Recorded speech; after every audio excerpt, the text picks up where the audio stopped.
کہ ہم نے اہل بیت اطہار کا ذکر کیا کہ کیسے انہوں نے اپنی جانوں کے نذرانے پیش کیے. کس لیے پیش کیے ہیں؟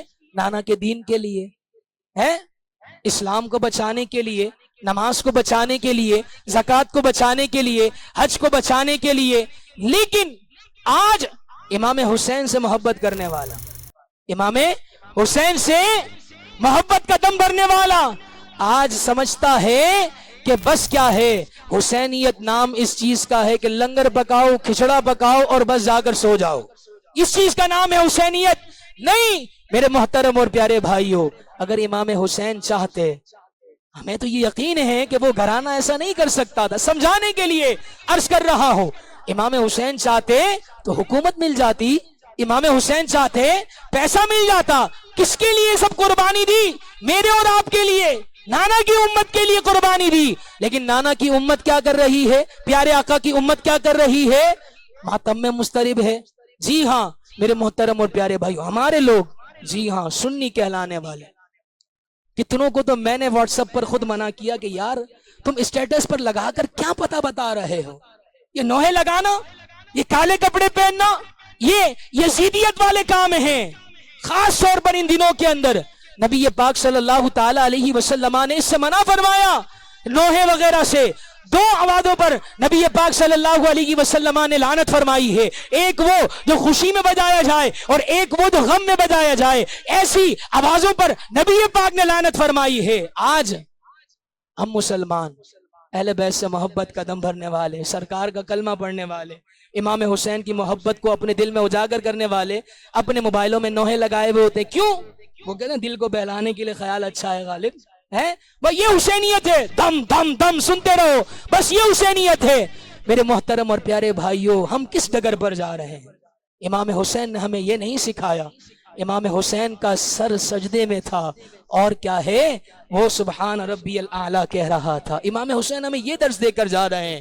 امام حسین یہ کہہ کر جا رہے ہیں کہ گھر لٹتا ہے تو لٹ جائے، مال جاتا ہے تو چلا جائے، لیکن آقا کی امت کو آنچ نہیں آنی چاہیے، آقا کی امت پر کوئی حرف نہیں آنا چاہیے. لیکن امام حسین سے محبت کرنے والا کس کام میں مصروف ہوتا ہے؟ خدا را کام کرنے ہیں نا. امام حسین نکلے تھے نا مکے سے کوفہ کے لیے. آج کے دور میں یہ مدنی قافلہ ہے. نکلے امام حسین کے اصالے ثواب کے لیے.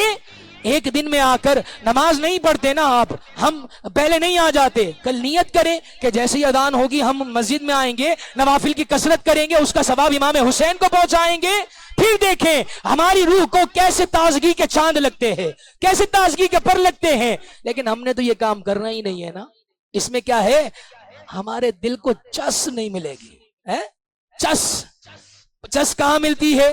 جہاں پر ڈھم ڈھم ہو رہا ہو، جہاں پر پوری رات کیا ہے، وہ لگے دم مٹائے غم، نعرہ حیدری حیدر کے نعرے لگ رہے ہو. ہمیں تو وہاں مزہ آئے گا بھائی بس. اور پھر صبح کا وقت ہوگا تو ہمیں شیطان کہے گا بوڑھا سو جا سو جا. یہ کام ہمارا نہیں ہے، ہمارا کام تھا رات کو. ارے یہ شیطانی کام ہے، یہ یزیدیت والے کام ہیں. ہم کس ڈگر پر جا رہے ہیں؟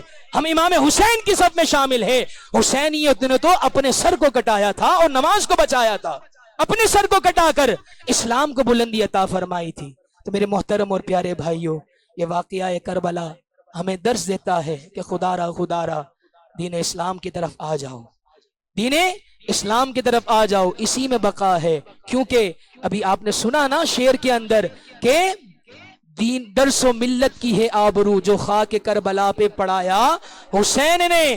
امام حسین نے جو درس پڑھایا تھا نا وہ آج ہو رہا ہے. اور جو یزیدیت نے درس دیا تھا اس کا نام و نشان بھی نہیں ہے. اور نام و نشان تو دور کی بات ہے، امام حسین سے بغض رکھنے والا جو یزید ہے، کبھی کیا ایسا ہوا ہے کہ ہماری یا ہماری پیچھے والی نسلوں کی دل میں بھی کبھی یہ بات آئی ہو کہ یار میرے بچے کا نام شمر ہونا چاہیے، میرے بچے کا نام یزید ہونا چاہیے، میرے بچے کا نام مروان ہونا چاہیے، میرے بچے کا نام فلاں یزیدی ہونا چاہیے؟ نہیں.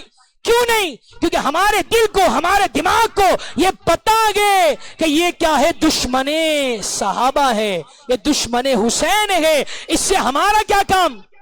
میں نے ایک منقبت پڑھی تھی نا ابتدا میں، ہے قول پاک رسول اکرم، حسین مجھ سے